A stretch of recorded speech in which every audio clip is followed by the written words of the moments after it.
राष्ट्रीय जनता दल यानी राजद के नेता तेजस्वी यादव ने 16 सितंबर को बिहार अधिकार यात्रा की शुरुआत जहानाबाद से की, जो नालंदा तक पहुंच गई।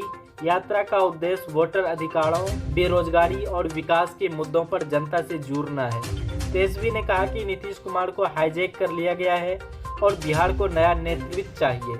यात्रा के दौरान जहानाबाद में विधायक सुदय यादव के खिलाफ कार्यकर्ताओं का गुस्सा फूटा।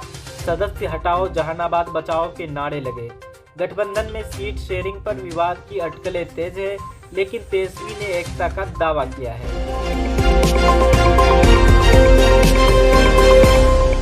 सुप्रीम कोर्ट में बिहार में चल रहे स्पेशल इंटेंसिव रिवीजन यानी SIR पर कहा कि अगर चुनाव आयोग की प्रक्रिया में कोई अवैध पाई गई तो पूरी वोटर लिस्ट रद्द कर दी जाएगी। कोर्ट ने आधार को वोटर वेरिफिकेशन के वैध दस्तावेज माना, लेकिन अन्य दस्तावेजों को प्राथमिकता देने की मांग पर सुनवाई 7 अक्टूबर तक टली। बिहार में 7.89 करोड़ वोटर्स का 75% से अधिक SIR में ट्रेस हो चुका है। विपक्ष ने इसे ट्रस्ट एफिशिएंसी बताया, जबकि ESI ने इसे देशव्यापी मॉडल बनाने का प्लान किया। यह चुनाव से पहले वोटर लिस्ट की विश्वसनीयता पर सवाल खड़े कर रहे हैं। RJD सुप्रीमो लालू प्रसाद यादव ने PM मोदी के बिहार दौरे पर जुमला दिवस बताया, कटाक्ष किया, जिस पर जदयू ने तीखा जवाब दिया। जदयू प्रवक्ता ने कहा कि लालू की पुरानी आदत है, लेकिन बिहार अब विकास की राह पर है। यह राजनीतिक बयानबाजी चुनावी माहौल को गर्म कर रही है। लालू ने यह कहा कि NDA सिर्फ वादे करता है, जबकि विपक्ष ने NDA की हताश बताया। बिहार चुनाव 2025 से पहले ऐसी टिप्पणियां गठबंधनों की मजबूती पर असर डाल रही।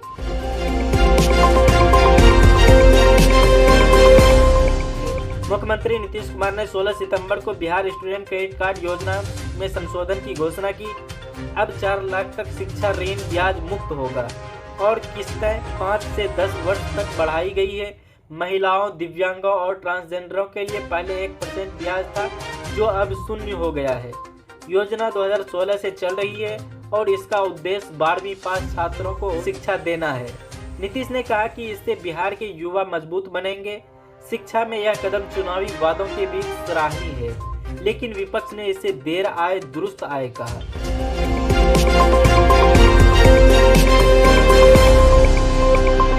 प्रधानमंत्री नरेंद्र मोदी ने बिहार के पूर्णिया में नवनिर्मित एयरपोर्ट का उद्घाटन किया, जो सीमांचल क्षेत्र के राष्ट्रीय हवाई नेटवर्क से जोड़ेगा। इस एयरपोर्ट से कोलकाता, दिल्ली और अन्य प्रमुख शहरों के लिए उड़ानें शुरू होगी, जिसमें व्यापार और पर्यटन को बढ़ावा मिलेगा। इसके साथ ही PM ने रेल, सड़क और बिजली और ग्रामीण विकास से जुड़ी 40,000 करोड़ रुपए की परियोजनाओं का शिलान्यास और लोकार्पण किया। इसमें राष्ट्रीय राजमार्गों का विस्तार, रेल लाइनों का दोहरीकरण और सौर ऊर्जा परियोजनाएं शामिल है।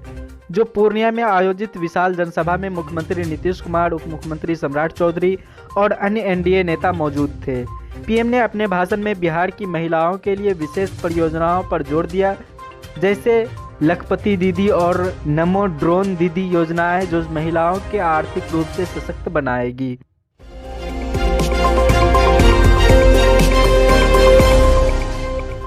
पूर्णिया की रैली में PM मोदी ने कांग्रेस और RJD पर तीखा हमला बोला।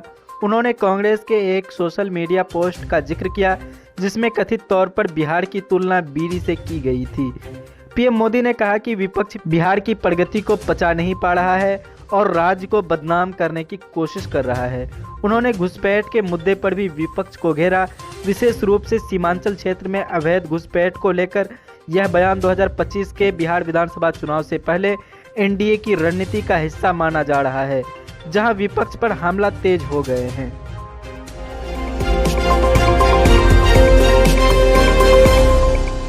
केंद्र सरकार ने बिहार के मखाना उत्पादकों को बढ़ावा देने के लिए राष्ट्रीय मखाना बोर्ड की स्थापना की घोषणा की।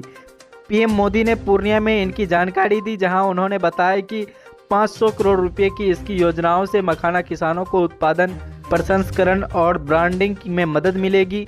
बिहार देश का सबसे बड़ा मखाना उत्पादक राज्य है और यह बोर्ड अंतर्राष्ट्रीय बाजार में मिथिला मखाना को बढ़ावा देगा। इस योजना से लाखों किसानों को रोजगार और बेहतर आय की उम्मीद है। बोर्ड स्थानीय सहकारी समितियों के साथ काम करेगी और मखाना निर्यात के बढ़ाने के लिए विशेष रणनीति बनाएगा।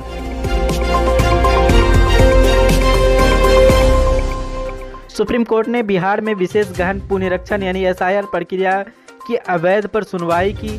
SIR के तहत वोटर लिस्ट में संशोधन को लेकर विपक्ष वोट चोरी का आरोप लगाया है। कोर्ट ने मामले को गंभीर बताते हुए कहा कि यह ट्रस्ट की कमी का मुद्दा है। जस्टिस विक्रम नाथ और जस्टिस वड़ाले की बेंच ने 7 अक्टूबर को अंतिम सुनवाई तय की है। कोर्ट ने चुनाव आयोग के आधार पर 12 वैध दस्तावेज के रूप में स्वीकार करने का निर्देश दिया है, लेकिन यह SIR प्रक्रिया पर पूर्ण स्थगन से इनकार कर दिया है। यह मामला बिहार में आगामी चुनावों के लिए महत्वपूर्ण है क्योंकि विपक्ष इसे बड़ा मुद्दा बना रहे हैं। अडानी ग्रुप की एक सहायक कंपनी ने Bihar trace power generation company limited के साथ 25 साल का पावर सप्लाई एग्रीमेंट यानी PSA साइन किया।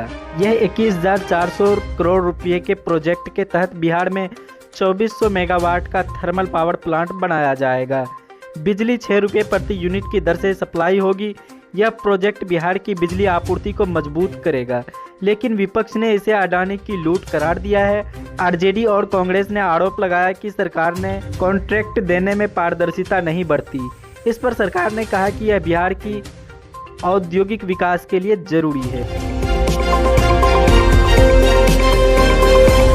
मुंगेर के जमालपुर में एक 22 वर्षीय युवती ने अपने घर की छत से कूदकर आत्महत्या कर ली। परिजनों ने पड़ोस में रहने वाले एक युवक पर ब्लैकमेलिंग का आरोप लगाया, जिसके कारण युवती डिप्रेशन में थी। पुलिस ने बताया कि प्रेम प्रसंग को लेकर दोनों के बीच विवाद था।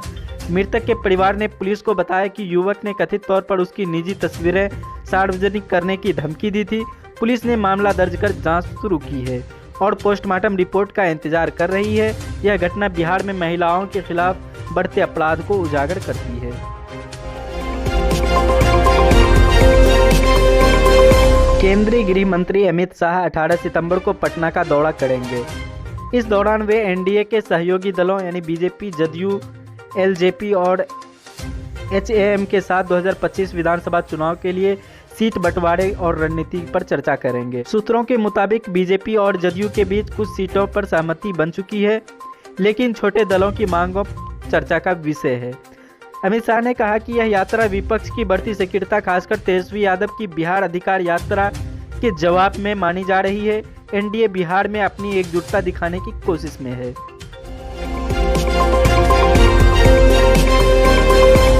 RJD नेता और पूर्व उप मुख्यमंत्री तेजस्वी यादव 16 सितंबर से बिहार अधिकार यात्रा शुरू करेंगे। यह यात्रा जहानाबाद से शुरू होकर गया, औरंगाबाद, रोहतास, भोजपुर, बक्सर, कैमूर, सासाराम, अरवल, नवादा और नालंदा तक जाएगी। यात्रा का उद्देश्य वोटर अधिकारों, बेरोजगारी, शिक्षा और SIR प्रक्रिया के खिलाफ जागरूकता फैलाना है। तेजस्वी ने SIR को वोट चोरी का षड्यंत्र बताया। विपक्ष को ग्रामीण क्षेत्रों में मजबूती मिलने की उम्मीद है। पूर्णिया की रैली में स्थानीय कलाकारों ने PM मोदी को एक अनोखा तोहफा भेंट किया। पन्नों से बनी उनकी तस्वीर। इस तस्वीर को बनाने में 21 लड़ी पन्नों का इस्तेमाल हुआ और 15 कारीगरों ने 10 दिनों तक काम किया। 10 किलो वजन वाली इस तस्वीर को देखकर PM ने बिहार की कला और शिल्प की तारीफ की। यह घटना बिहार की समृद्ध सांस्कृतिक विरासत को दर्शाता है और सोशल मीडिया पर चर्चा का विषय बनी हुई है।